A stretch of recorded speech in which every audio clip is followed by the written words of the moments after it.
Hello everyone and welcome back to another backlog banter video. My name is Tucker Hill. Today I am joined by my co-host who's just always in a dark place, Abram Biener, and today we're here to talk about Alan Wake 2 in the context of the fact that it has been officially nominated by the Game Awards for Game of the Year, and we will be doing this for every single one of the 6 Game of the Year nominees, giving them their own breakdown about the categories they're nominated in, their chances of winning, and just kind of as a opportunity for us to look back and talk about some of these games, a number of which we never actually did full reviews of on this channel or got to talk about in length. And that first one is obviously Alan Wake 2, a game both of us played, both of us enjoyed, and it is now up for Game of the Year, and we're using this as an opportunity because it is back in the conversation to talk about it a little more in depth and through a structured context. But Abram, we're doing it. We're doing Quest for Games. How's it feel, buddy?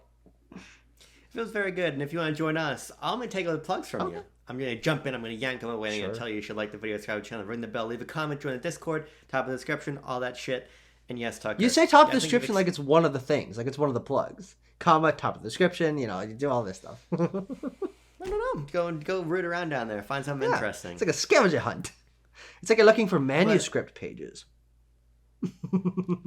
Alan Wake collectible reference. Yeah, I'm really excited to talk about this. I mean, I'm very excited for this idea in general because obviously this has been such a phenomenal year for games. And the nominees for TGA are in a lot of cases very deserved, but in some cases quite contentious. So I'm really excited to talk through this through the lens of these I don't know if we're really going to be able to talk about any of the contentious ones, though, because it's not really the Game of the Year nominees that are in any of the contentious categories. I'll find a way. Sure, that's a good point. But yeah, I mean, it's fun starting with Alan Wake because we didn't talk about it. I mean, you and I have talked about the game a lot. I think the game is phenomenal. I'm a massive, massive Alan Wake fan, and I'm excited to talk about its nominations because a lot of the dimensions of the game that have been nominated are sort of my favorite elements of it. So this is going to be a really fruitful conversation, I think, but it'll also be a very interesting one because, Tucker, I have a thesis about Alan Wake and the Game Awards. Okay. I think that Alan Wake is the game that might suffer the most from how strong a year 2023 is. Yeah. Because I was just thinking about it. I think that there are very few categories Alan Wake is nominated in where it is the clear frontrunner. Or even one of the games in most obvious contention for the win. Yeah. Our friend Sam Meltzer does a podcast for Oscars talking about all the films nominated for Best Picture that never end up winning any gold. Yeah. I don't think Alan Wake 2 will be that, but I do actually think... completely empty-handed. No, but I do think that even though it is, I think, tied with Baldur's Gate for the most nominated game? Or in second place? Eight nominees tied for most. I think that Baldur's Gate's going to walk away with a lot of it. I just don't think Alan Wake is going to walk away with those. But again, not for any kind of quality. No, of course not. Because this game is exceptional. It's a very competitive year. Absolutely. Yeah, I think that's the situation. It's interesting because I think there are two different ways you can approach this, because I also think there's a chance that Alan Wake 2, in terms of it being the most recent ones of the nominees, or at least are in that same time period as Mario and Spider-Man, and those three kind of not necessarily eating each other's lunch in terms of the group they appeal to, I think it might...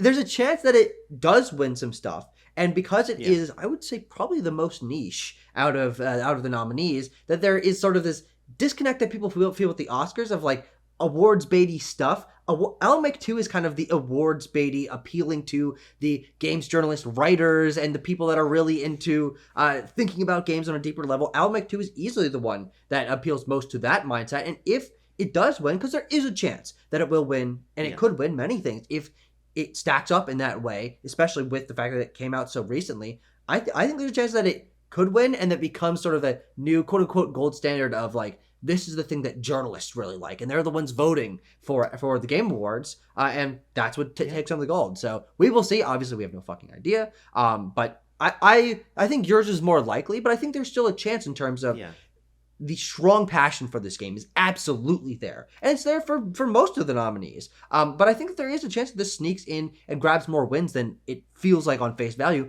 even though it is such a competitive year. This is just maybe one of the most competitive of the competitive nominees. Yeah, I think so. I mean, ultimately, I still think in my mind, and of course we'll see in a couple of weeks, but I think that this game is going to have to pull some major upsets for majority of its categories. But I also think, to your point, if any game will pull the upsets, it's going to be this one. Yep, exactly. But let's get into it. And we're going to start all these conversations with Game of the Year. And we'll kind of get more granular from there. Yeah, so Game of the Year, interesting for Alan Wake 2. By the way, let's just set the precedent. We read the nominees for all the categories for the sake of the Game of the Year. Nominees for Game of the Year 2023 are Alan Wake 2, Baldur's Gate 3, The Legend of Zelda, Tears of the Kingdom, Marvel's Spider-Man 2, Resident Evil 4, and Super Mario Brothers Wonder. Nice. I had to do a little bravado in that last one. Well, gut check. What do you think? About Alan Wake 2 winning? What are our chances of winning? Yeah. This could be the one for the upset. I mean, I don't think it's necessarily likely, but I think this is probably the strong third place, which is not exactly where you want to be. But in terms of a game that 6 months ago wasn't in the conversation, it's like, oh yeah, it'll probably be good, but who the hell knows? This is one of the big surprises of this year in terms of how much people liked it. Of course, how many nominees it's gotten, or nominations it's gotten, and because of that passion, as I'm talking about, there's a chance that there's such a strong fan base for it, and even it could be the one that benefits most from a voting split across other games. So I think there is a chance. I think it is third place, but I don't count it completely out for this one. And you're saying Baldur's Gate 1, Zelda 2, Alan Wake 3? Yes, I would say so. Yeah, I am going back in my head back and forth in my head a little bit because my gut is Baldur's Gate 1, Alan Wake 2, Zelda 3. Yeah. Just because I think you're right. I think that Alan Wake is coming in really hot with a really strong narrative behind it. Again, and we're saying from journalists, from writers, etc. But those are the people voting. Yeah. Yes. So exactly. That's the important thing to remember, right? What's in favor with them is very much worth considering and paying attention to.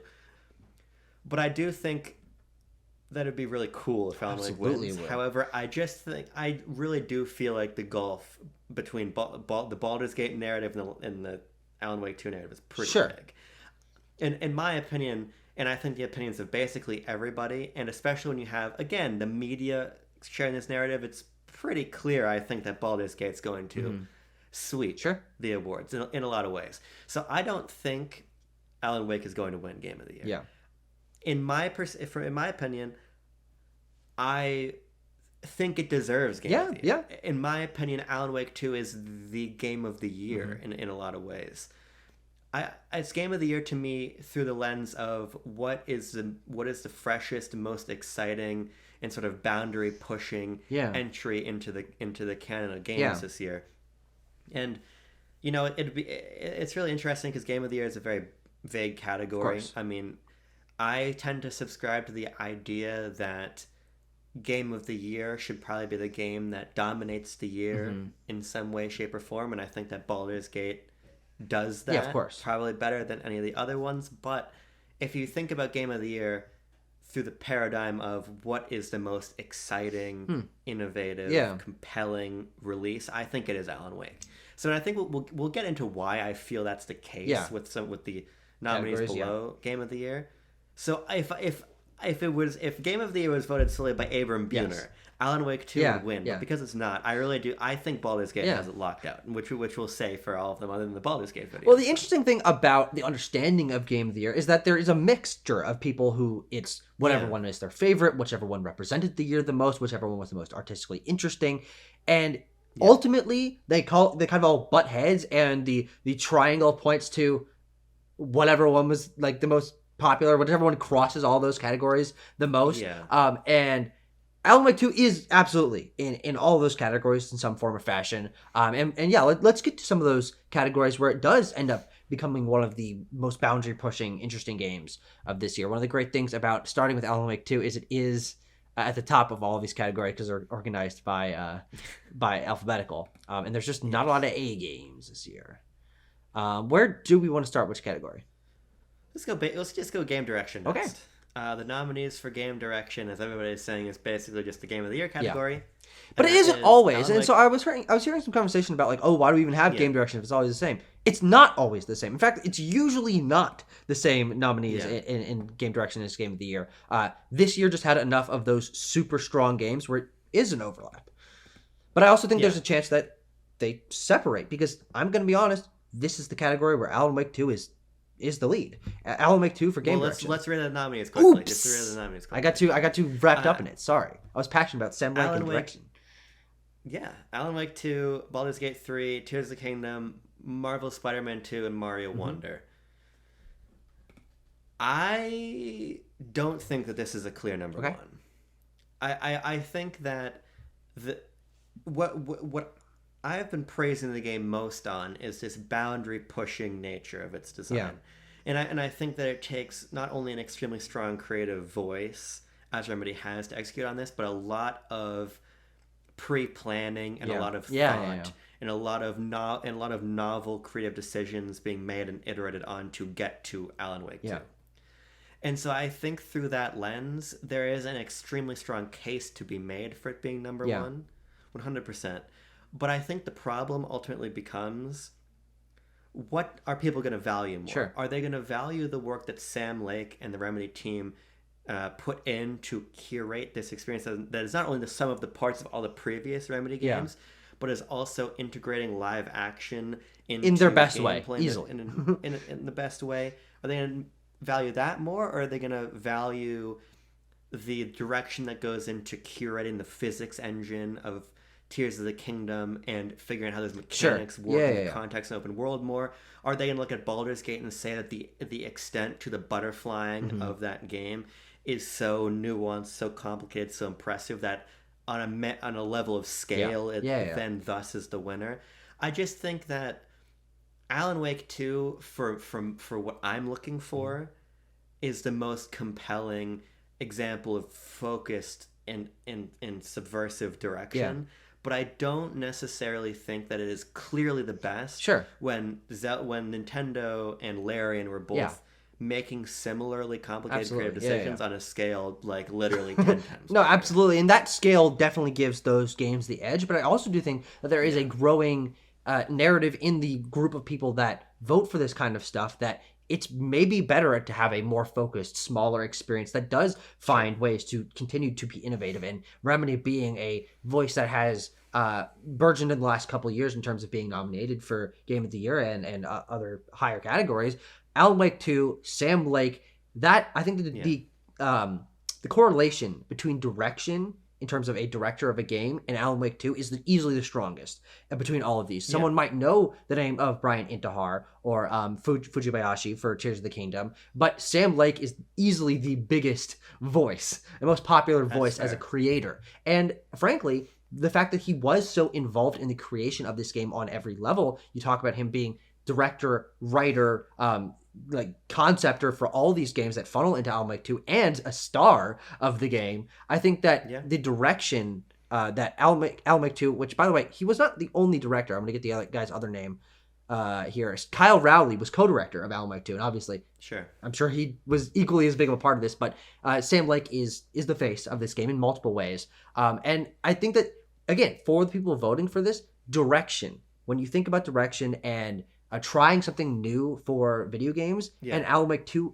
kind of fitting into that, what you think of direction in terms of films, a distinct creative voice that you can tie directly back to one creator. Alan Wake 2 is easily the most pressing example of that out of this list of games. I think all these games deserve nomination in this direction category. I think they're all phenomenal in that way, but Alan Wake 2, for me, jumps up above because it does feel the most focused out of all of these, and it feels the most distinct. It's not the most mechanically inventive. I would say that probably goes to Tears of the Kingdom. It's not the most complex. I would say that probably goes to Baldur's Gate 3. But Alan Wake 2, in terms of, frankly, how I understand direction and how maybe I'm projecting, but how I feel other people understand direction, Alan Wake 2, I think, fits that bill the most. And you think back to something like Kojima's always the one that wins game direction. And his games aren't the craziest in terms of their mechanics, but his creative voice is unlike any other. And he's the most recognized maybe the most recognizable face in terms of game director ever.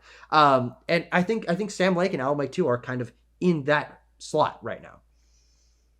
Yeah, no, I mean, I think you make a really good point about what is also the clearest and most understandable touchstone for a voter who, frankly, might not give a fuck about any of the games. Yeah. Okay, Arlet has to vote for game direction. Mm-hmm. I know Sam Lake. I understand what Sam Lake does. I think you make a really strong case there. My heart still says, and maybe it's just because I can't believe anything good could happen. This good could happen to us. Yeah. My heart still says that I think Baldur's Gate takes this category too. And not that it wouldn't be deserving, of course. Right. But I think you make this might be the strongest case for the upset. Sure. Yeah. Of all the nominees. So I'm still gonna go Baldur's Gate for this, but I think that if it is to win, what you've presented is the linear logic to get it to that point. Sure. Yeah. So we'll see. Yeah. You want to just keep going down the list? Yeah. Next up, Best Narrative. The nominees are Alan Wake 2, Baldur's Gate 3, Cyberpunk 2077, Phantom Liberty, Final Fantasy 16, and Marvel's Spider-Man 2. Now, out of the 4 games that I've played here, Alan Wake 2 is number 2. But Final Fantasy 16 is not winning this. So Alan Wake 2, I think, is pretty neck and neck in my mind with Baldur's Gate 3 in terms of Best Narrative. And again, this conversation comes down to, do you appreciate the branching narrative, the possibility of narrative, the player agency of narrative that Baldur's Gate 3 allows for, and maybe is one of the strongest examples ever of that, or Alan Wake 2 in its more focused nature. You basically have to see everything that the game has to offer in terms of its writing outside of a few key examples that are off the beaten path. Alan Wake 2 tells you its story and forces you to go through these things and is very strong in those in that way. But I would say this is another category where I can see this winning because it really comes down to what you value, and Baldur's Gate 3 is super strong in one area and Alan Wake 2 is super strong in the other. Yeah, I think this is also an interesting one where a little bit of vote splitting, a little bit of politicking probably is not going to help the game either, right? Yeah. Because to your point about this preference, which to you is more impressive? You have Baldur's Gate over here that's doing the open world player agency RPG story crafting approach. Then you have 4 other games that aren't doing that, right? So as soon as you start, if you are valuing the linear narrative, but you're more interested in Final Fantasy, okay, you're probably taken away from Alan Wake. If you're more interested in superheroes, you go in Spider-Man, right? I think that the vote ends up splitting. Yeah. In the way that Baldur's Gate, or in the way that I see Alan Wake as super different from the other ones we were talking about in game direction, Alan Wake is not. Baldur's Gate is the one that sticks out in terms of narrative compared to the other set of these nominees. I think so. I mean, you got 2 of these here that are dual protagonist narrative, switching back and forth, using the SSD, all of that stuff. Yeah. Alan Wake, though, I think does get a bump over things like Final Fantasy and Spider-Man. And I guess Phantom Liberty, I frankly know nothing about that game's narrative, or I assume people really like it. But in terms of this narrative and writing and creation and the themes that it tackles, I think are much stronger and, again, much more appealing to the people that are voting for this kind of game or this kind of category. So I think it does get a little bit of a bump over the other ones, though I still do agree that Baldur's Gate, being the kind of game that sticks out of this lineup, does probably give it the edge. Yeah, I also think that Alan Wake 2's narrative to me is so amazing because it's quite mature and it's quite complicated. No, absolutely. But I also feel like the complication of it might work to its detriment in this case. Yeah. Because Alan Wake 2 in a lot of ways is an insular and singular narrative product, but in a lot of ways it's really not. Yeah. And I think it's definitely less approachable. And so I think that's where it might be damaged. Yeah. When I look at not necessarily what Alan Wake 2 is trying to say to me, but how it says it, I'm extremely impressed. Yeah, of course. I mean, the marriage of the live action elements into the gameplay, not only in that we cut from gameplay to live action, but sometimes live action exists within the frame of gameplay. In a way I've never seen before. Alan Wake goes up to a TV and he is on the TV, or Alice is on the TV or something, right? I mean, this is really, really compelling stuff. Retelling Alan Wake 1 as a big dance number in We Sing, in the We Sing chapter.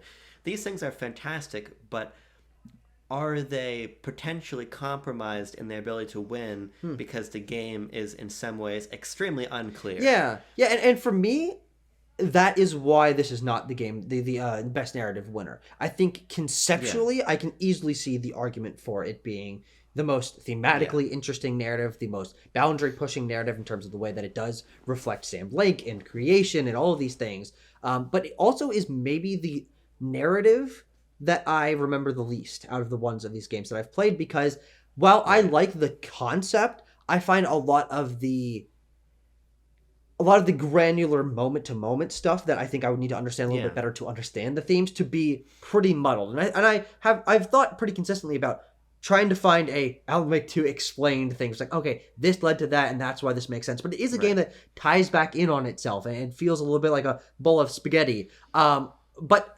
that isn't to say I don't still love the narrative of Alan Wake 2, because even though I don't fully understand it, I find that mystery and that fact that I can't quite grasp it to be something pretty compelling. And in the way that it appeals to my sensibilities as someone who not only loved Control but loves games that take a investigative approach to things, the combining of the dark place, fucky wucky, holy shit, what's going on narrative that Alan Wake is experiencing with the mirroring and the a little bit easier to understand narrative of Saga Anderson, those dual narratives, I think, definitely push each other up. Is you're never spending enough time in one place to feel like it's dragging too much or feeling too repetitive. For me, Saga Anderson's narrative is the narrative of Alan Wake 2, and the way that she becomes entwined in things, and that you get the sort of Twin Peaks David Lynch nature of her showing up to this town and having to figure things out and exploring these areas around the town of Cauldron Lake, I believe. Or maybe Cauldron Lake is only the lake and the town is also named something else. I can't remember. The town is named Bright Falls. Oh, Bright Falls around Cauldron Lake. Yes, okay. Yeah. We did it. Combined with our powers combined. But I really, really did love Saga's narrative in particular, because the way that we learn about her family and the history that she has here, and the way that she is tangentially experiencing the effects of Alan Wake's, I keep wanting to say Alan Wake's writing in the dark place that's rewriting reality and having other people like think different things about her, and that kind of like plays with your mind of like, oh, is she not seeing things right, or is it Casey? And I really loved her narrative in particular, which makes it one of the strongest narratives of the year, even though the Alan Wake stuff was maybe a little bit too cerebral for me to like completely follow. Yeah, Chris Raygun described Alan Wake 2's story recently in a way that I hadn't thought about, but I think perfectly sums up my feelings on it. Is he said, playing Alan Wake 2 is the closest you can get to being in like the narrative headspace of a dream. Sure. And I think that is a great way to frame it, because I agree. But I think what that means for me, again, also as somebody who had played Control but not played Alan Wake 1, Alan Wake 2's narrative to me... What? Alan Wake 2's narrative to me is more of a feeling than sort of a concrete narrative. Or even, I have to say, a story that has a lot of thematic resonance for me. Because I feel like I can pull out concepts from the narrative that are pretty heavily beaten into you. But I think that because the A plot is kind of intentionally obfuscated by stylistic moves and like narrative mystery and various things, I just don't think that it is like a clear story product that ends up winning a category. No, and that's definitely true. It fits in a weird category, which many games actually don't really try, in that it is going for something a little more cerebral, even though it is presented in a traditionally cinematic way in terms of cutscenes and walk and talk sections, and we're seeing these in things like Spider-Man and Final Fantasy 16, but those are much easier to follow narratives because they aren't trying to like fold in on themselves and do all sorts of complicated stuff. Yeah. And let's be clear, this is why, to me, and in the backlogged awards where I do have Control, you're gonna put Control. This is my narrative. Yes, I knew you'd like that. This is my narrative of the year. Yeah, of course. No, because I totally I think I think Alan Wake 2, again, it's provocative in a way that very few game narratives this year have been. Or I ever. played, I think the last AAA, like big AAA game I played on PS5 before Alan Wake 2 was Assassin's Creed Mirage. Sure. And let me tell you something. Yeah, you put like an hour. The whip. Yeah, but it's enough to know the narrative structure of that game, and the whiplash of fucking boring Ubisoft shot, reverse shot, pointless, stupid horse shit to Alan Wake 2 is just night and day. And I like the boundary pushing for me counts for more than any like linear meaning I could possibly derive. But again, this I'm trying to also like put Abram brain in the back, analysis brain in the front, and that's why I think that it's not going to win narrative. But all right, next up, best art direction. The nominees are Alan Wake 2, Hi-Fi Rush, The Legend of Zelda: Tears of the Kingdom, Lies of P, and Super Mario Brothers Wonder. I'm gonna put a different spin on Wonder every time I read it. Phenomenal. This is really hard. Yeah. This is really, now, really Abram, hard. Would it be okay for me to say again, much like I have the other two categories, I think this is competing for number one. Like this is I think tied in that like top one or two. I don't think so. I think Hi-Fi Rush just runs away with it. And I agree that's number one, but I think Alan Wake 2 is nipping at its heels. They're both pretty fast if it's an actual race. Maybe. I think, and again, I feel like I'm having osmosis with Chris Ray-Gun, again, who I've never met, but as he was saying, he's talking about Mario Wonder, the animation detail and quality there is absolutely fucking massive. And so I do feel like Alan Wake is 3. Okay, sure. Behind Wonder and Hi-Fi Rush. And I think Hi-Fi Rush wins the category because I think that, again, if you're just a voter and you're thinking art direction and you look at a screenshot of all these games next to each other, you're picking Hi-Fi Rush. Mm-hmm. I mean, Hi-Fi Rush is not only the most stylized, which I do think gives it an edge, but it's also so beautiful and unique in how it's rendered that it not only is sort of echoing this early 2000s, late 90s, early 2000s Dreamcast 6th-gen nostalgia, but it's also so fucking unique. And I think that the Hi-Fi Rush hive is powerful. And the Hi-Fi Rush. Yes, I think it's going to pick up a bunch of stuff. And I just think it leaves with art direction with not a whole lot of contest. Yeah. But the chapter of Alan Wake 2 called Room 665 is the best art direction I've ever seen in a game. That is... I just finished Doom 2016 earlier today.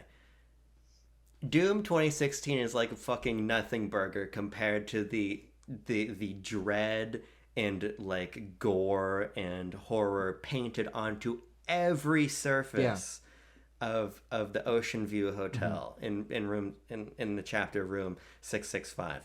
It's so dense and so heavy. Yeah. It's exceptional. And I'm just talking about one chapter of the game. You start to think about the graffiti in the dark place.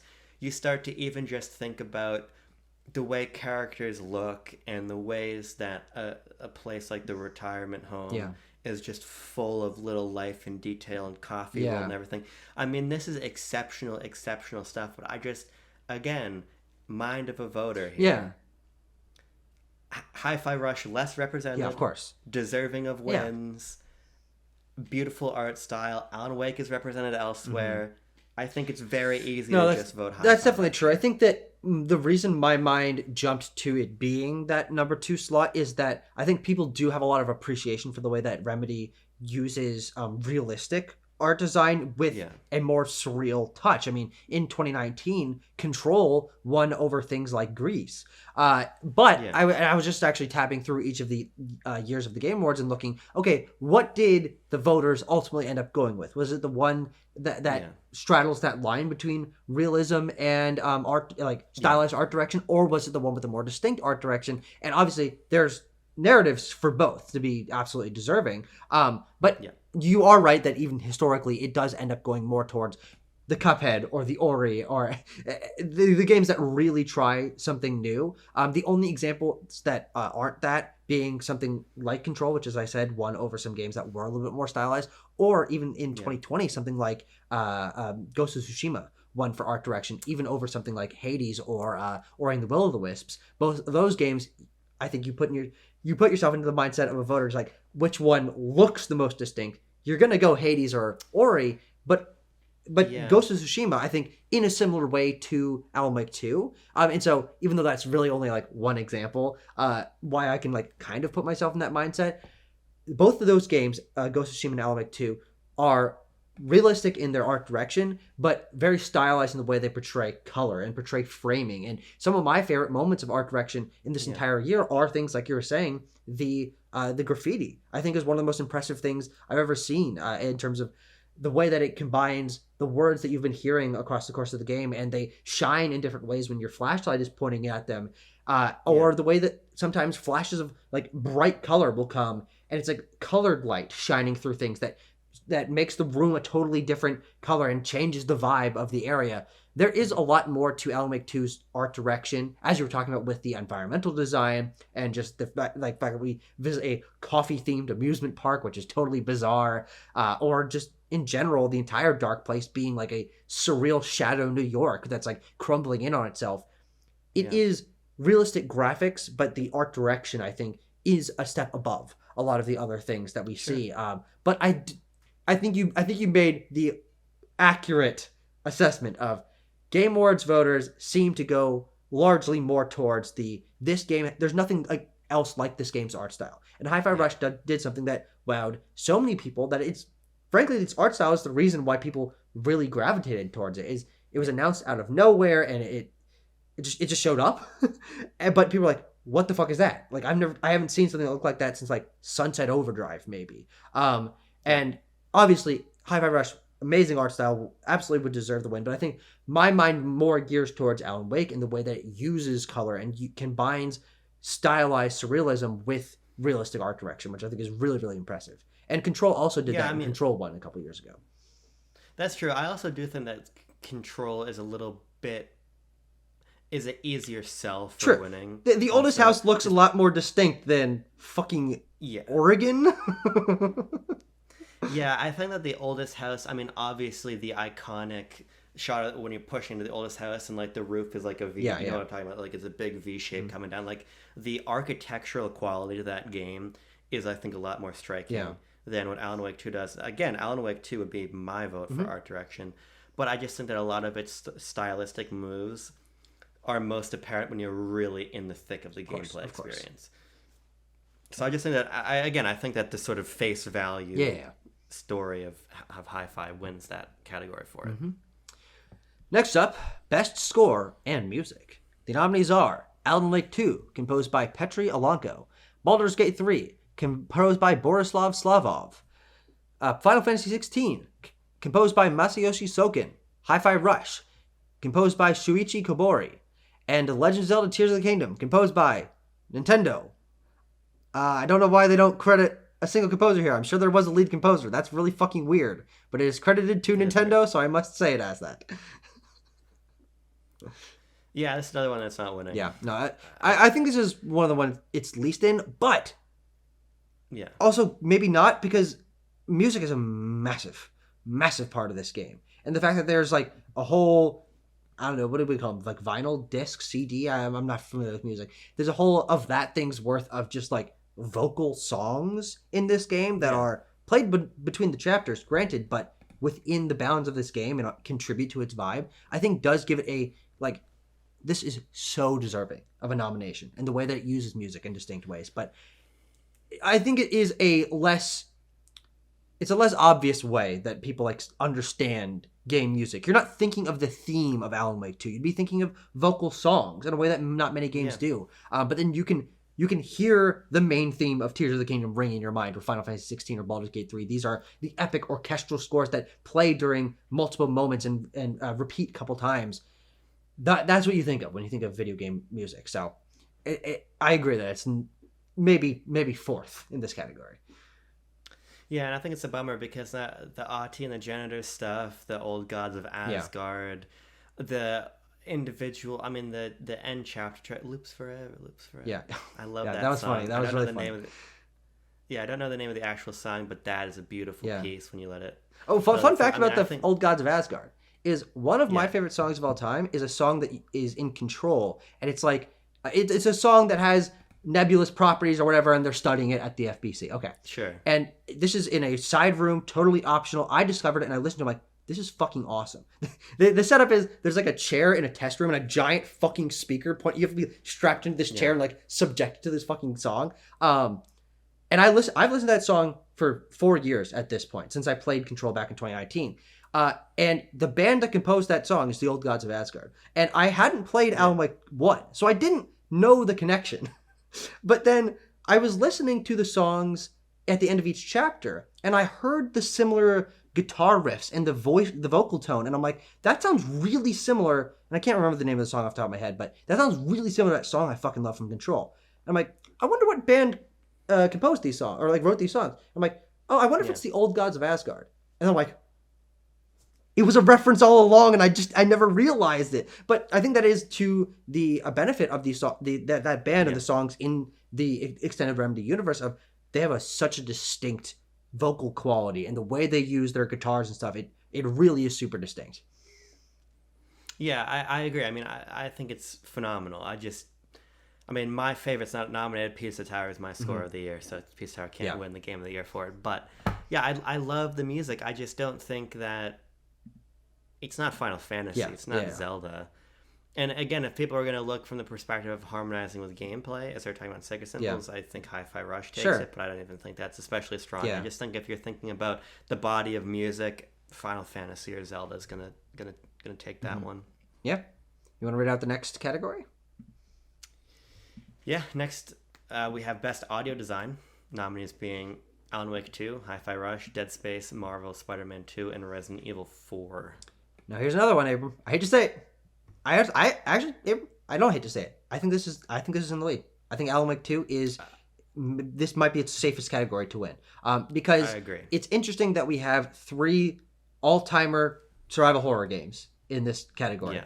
Alan Wake 2 very clearly taking inspiration from what Dead Space and Resident Evil have been doing for years. Alan Wake 2 much more on the Resident Evil 4, Resident Evil 7 sort of area of design. But I think that the fact that Resident Evil 4 and Dead Space are remakes, and of course, phenomenal sound design in both of those games, like legendary all-timer. But Alan Wake 2 is the more remembered game out of those 3, the more prescient in the moment, and it rivals them in its audio design.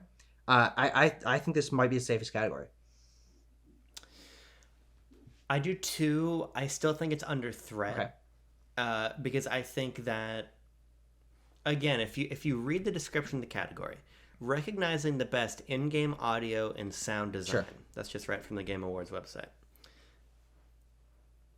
I think you can make a really, really, really strong case for Hi-Fi Rush taking this category too. Just in that, obviously, music is essential to Hi-Fi Rush, and its marriage with gameplay is how that game even functions. Yeah, sure. And you can even make a case for something like the way that the sounds of your attacks are sound effects, but they're also attack effects, and they're also music effects that like synergize in interesting ways. Obviously, that game is phenomenal audio design, totally worthy of a nomination here. But yeah, I can understand that.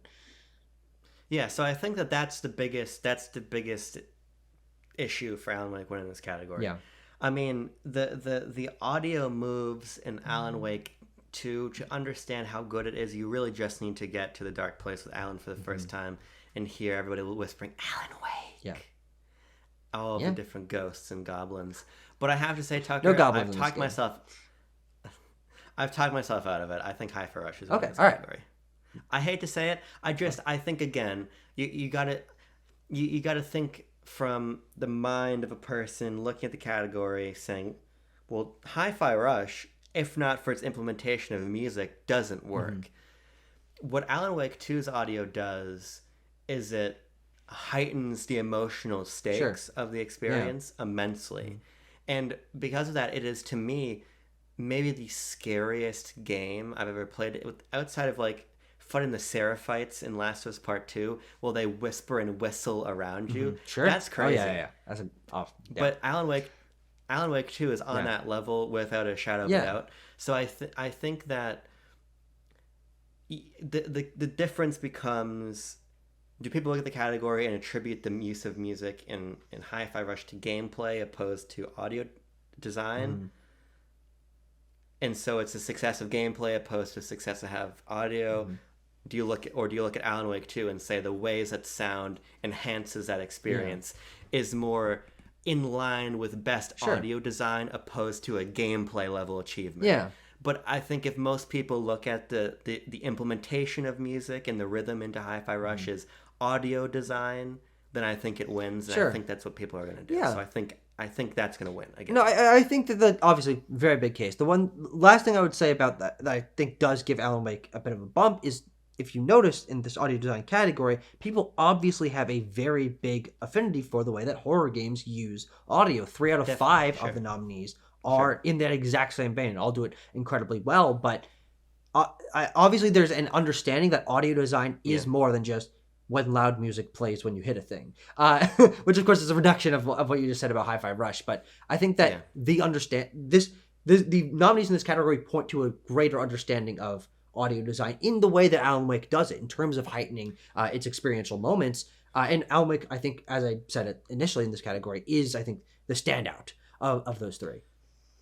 Well, then I think the challenge also becomes, does it get split? It's the standout. I actually think that the audio design of RE4 is kind of unsatisfying in a lot of ways. They do this thing where you hear all of the creatures like without a real great sense of spatial context for them, which is cool and interesting. But I don't think that's as good as what Alan Wake does. Yeah. But I think that Resident Evil 4 is such a strong game, right, that you're splitting the vote there. And then you throw in a third prong with Dead Space, which I've basically entirely forgotten the couple hours of Dead Space remake I played. But I think that there is too many things working against Alan Wake in this category. Yeah. Next up, I lost my fucking place here. Oh, God. Oh, shit. Oh, Best Performance. The nominees being Idris Elba as Solomon Reed in Cyberpunk 2077, Phantom Liberty. Melanie Liburd as Saga Anderson in Alan Wake 2. Yuri Lowenthal as Peter Parker / Spider-Man in Marvel's Spider-Man 2. Cameron Monaghan as Cal Kestis in Star Wars Jedi Survivor. Neil Newbin as Asterion in Baldur's Gate 3. And Ben Starr as Clive Rossfield in Final Fantasy 16. Now, Abram. If there's one locked category of the night, it is Ben Starr as Clive Rossfield in Final Fantasy 16. And not only is he my pick, but he seems to be everyone else's pick. He's also one of the fucking greatest guys, greatest God's green earth. So Ben Starr, Clive Rossfield, Final Fantasy 16. This is the award that game is going home with, and it is magnitudes deserved. Where do you think Melanie Liburd lines up here in this lineup of nominees? And of course, your thoughts on Ben Starr winning. Because congratulations, Ben. Here's your fucking trophy. I mean, Ben Starr's friends with everybody. He has the charisma. Yeah. He's got the momentum behind him. And this is not me saying he doesn't give a good performance. I'm not trying to say like, oh, he's just a hot, sexy, cool guy because you know, and because of that, he's going to win the award. I don't want to just say that because it's not the case. He's also a very good performer. But I just think that he is an unbeatable force here. Yeah. And I think that Melanie is really good as Saga Anderson, but also I don't think she's the one I would have nominated out of this game, just because. And one of my actual gripes with Alan Wake 2 is that I don't think that Saga gets enough space in live action the way that Alan does. Definitely. Or the guy who plays Mr. Door. Exactly. So again, she's very good, and I think she does a great job of selling, especially like the profiling sequences, which I think really do require a great performance to be sold because they are very static in how they're presented. Yeah, no, of course. So like a lot of stuff in the Mind Places, so I think she sells that material super well. I don't think she's even the standard performance of Alan Wake 2. So who would you give that to? Ikavili? I don't. As Yes, Alan Wake. Is that the?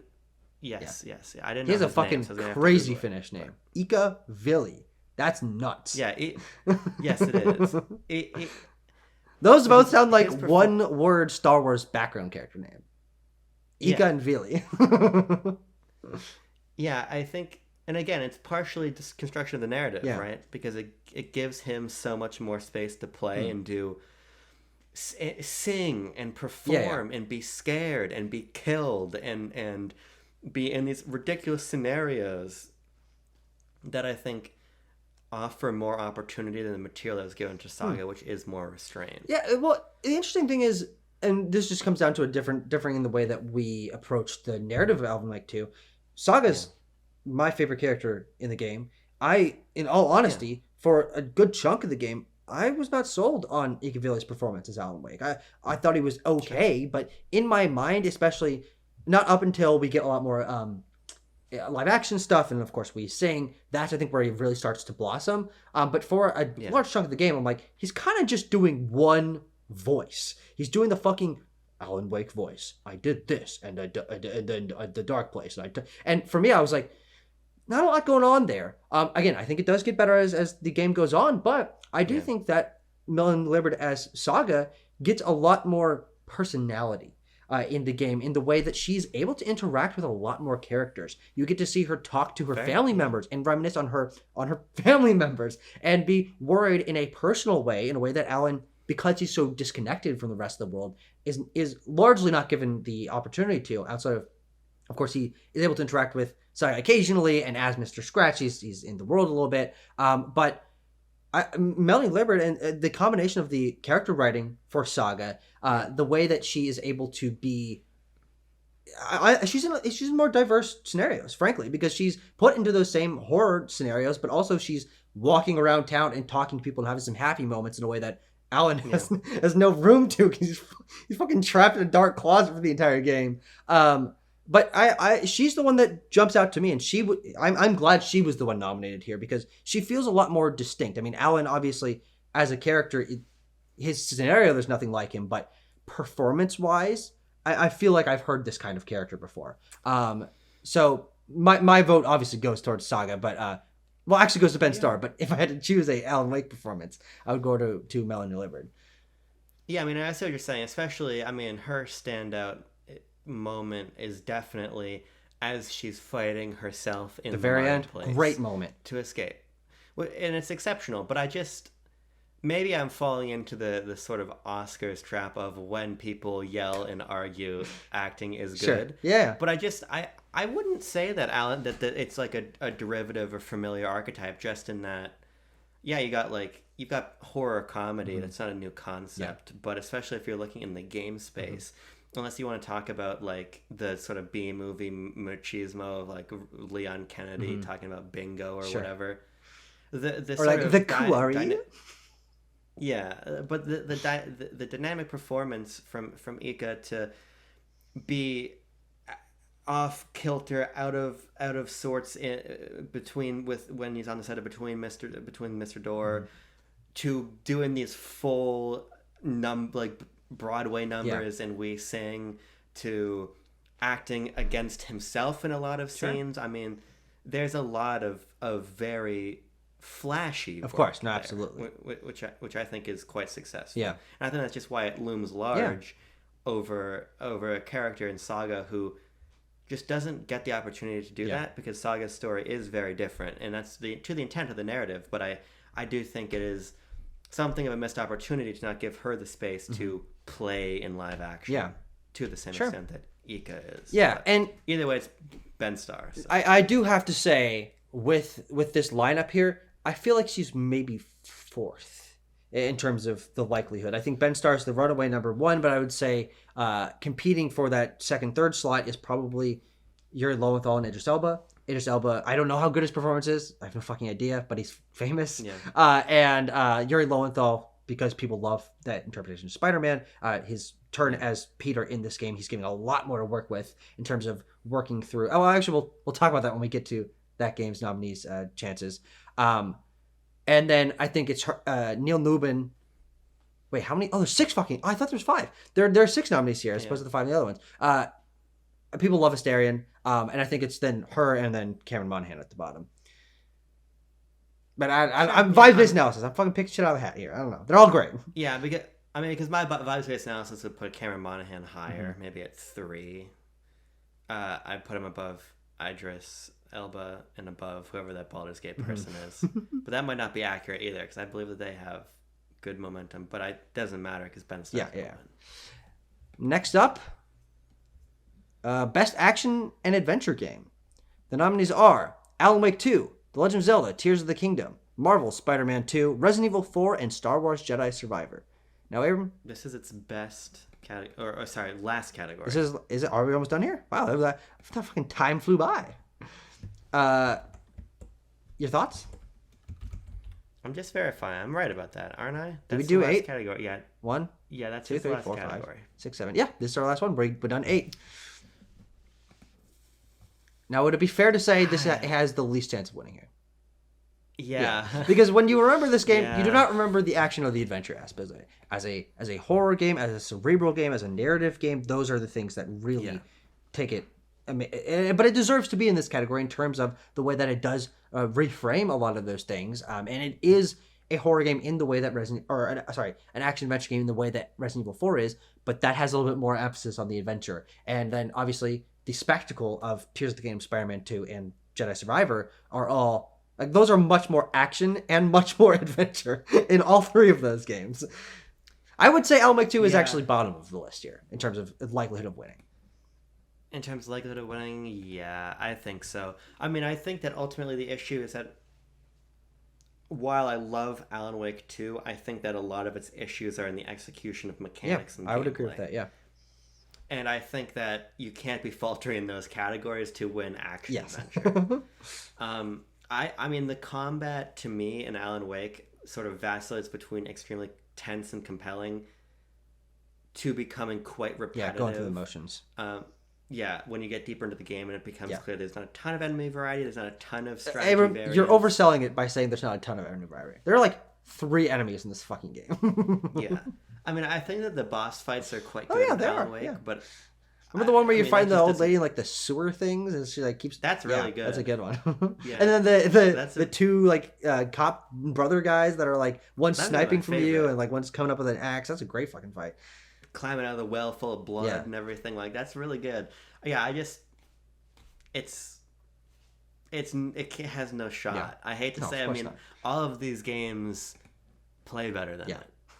And frankly reflect the general understanding of the tenets of this category a little bit better. The action, spectacle, and adventure that you get in the best moments of Jedi Survivor or Spider-Man 2 are fucking unmatched.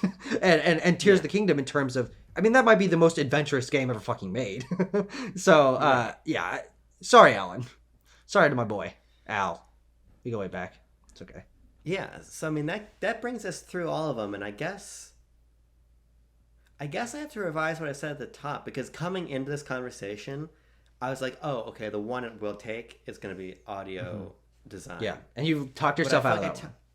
I feel like I talked myself out of it. So I have to say, I don't think it's impossible that Alan Wake 2 walks out with nothing. And we'll see. And if that's the case, or even if it just picks up 1 or just picks up 2, I would be quite disappointed, just because I don't feel like that represents the mastery of this game. Yeah. And I think that's disappointment, right? When Octopath doesn't make it into any categories, people are disappointed because that's a high watermark for its genre and it didn't get recognition.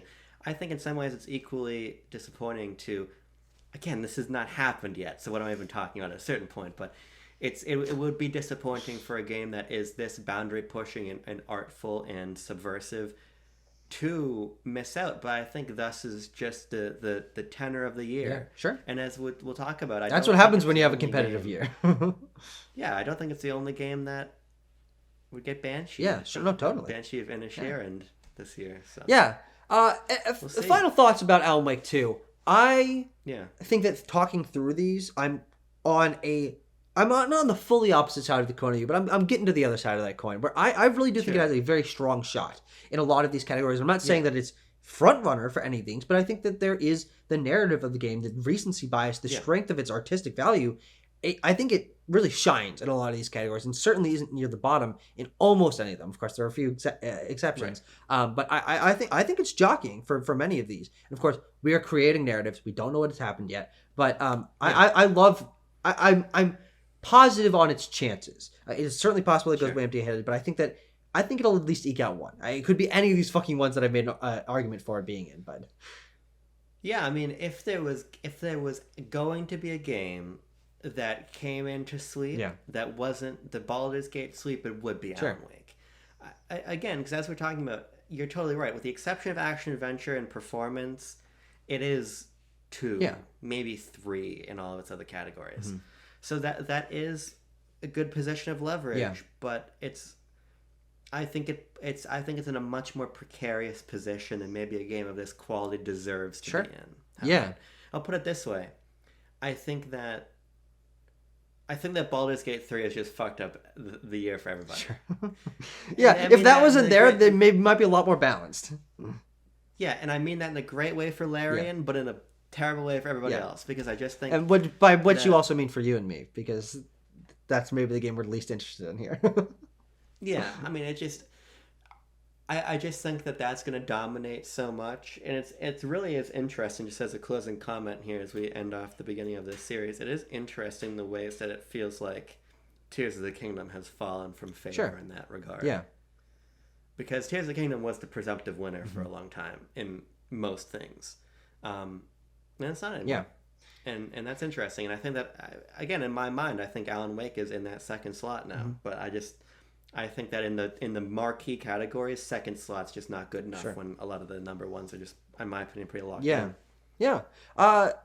My final thing about Alan Wake 2, since we didn't really get a chance to talk about it outside of this, is why I think this is such a good example of game design in the year of our Lord 2023. In the way that we might look back at some of the winners of previous years and be like, that was whatever. That could have come out at any point. I think that Alan Wake 2, Tears of the Kingdom, and Spider-Man 2 in specific, for me, are really clear examples of what game design in terms of modern power of hardware can do, or the modern power of hardware can do for game design. The fact that Alan Wake 2 has you instantly switching between the map and Saga's mind space is a phenomenal use of SSD, and the fact that you can pretty quickly shift between realities, which are totally different maps, with Saga and Alan, or even when you're playing as Alan, swing, boom, the shit comes up in the world as he's using the words of power. It's like, this is a use of modern hardware game design via the SSD of the PlayStation 5 that it could not have been done in previous ways, and it is core to the experience of this game. That's a great point. And in the way that it uses its fidelity to combine with live action in a way that Remedy has attempted before, but it's never been as harmonious as this. This is something that only comes from years of iteration, newer hardware, learning from your mistakes in things like Quantum Break and the Max Payne games. Like, you can see all of the DNA that fuses to get to Alan Wake 2, and it's not something that could have been done in past years. And so from that regard, what you're talking about at the beginning with what represents Game of the Year to you, Alan Wake 2 is one of those, because it's a game that you need to be in 2023 or forward to make. And I really, really love it for that. I think it's a really strong point to cap the whole thing off on. Stamp. Because like I said, if it was up to me, this would be Game of the Year. It is Game of the Year to me. And we'll get to talk about those other games coming up soon. And then, of course, at the end of the year, Community Game of the Year. We're going to build a Game of the Year list with our community. We're, of course, going to be talking about our top 23 games of 2023. At the end of the year, we've been adding one every year. I love it. I love that we do this. And we'll keep doing it. We'll keep doing it. But the fun is just beginning. Thank you, Alan. I wish I had a little prop comedy hold up my copy of Alan Wake. Oh, wait!